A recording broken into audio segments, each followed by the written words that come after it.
Nagsimula na naman ang pasukan at naisipan namin magsimula ng maliit na negosyo at ito ay magtinda ng Graham Bar sa labas ng mga eskwelahan na malapit sa aming lugar. Nagsimula ako magtinda nitong Lunes, simula tanghali hanggang hapon. Nakapagsimula ako mag-video ng hapon sa kadahilan ng hapon na dumating ang aking cellphone holder. Maghahanap na ako ngayon ng pwesto na aking pwedeng pagsimulan ng aking pagtitinda. At ngayon, magtitinda tayo sa pwestong ito. Ito po pala yung 30 namin. Case na... Yan lang, kaya mo sa kanya.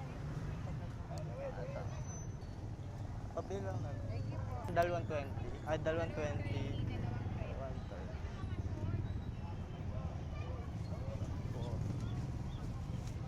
Tapos...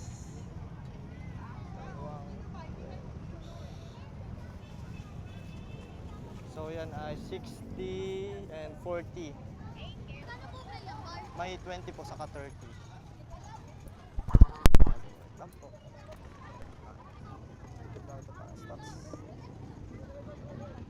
Marami nagtatanong May na estudyante 20 po kaninang saka tanghali kung magkano ang aming Graham Bar. At pagkatapos nila marinig ang presyo, karamihan sa mga estudyante ay lumilisan rin agad. Hindi namin naisip na karamihan sa mga estudyante ay pauwi na at kaunti na lang ang natitirang baon. Kaya, naisipan namin na gumawa sa susunod ng Graham Bar na 10 piso.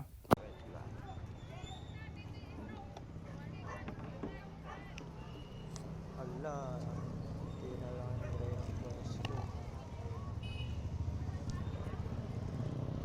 Natapos na ako maglako para sa hapong ito at ako ay dumiretso na para umuwi sa aming bahay at palamigin ang natitirang mga Graham Bar at magpahinga.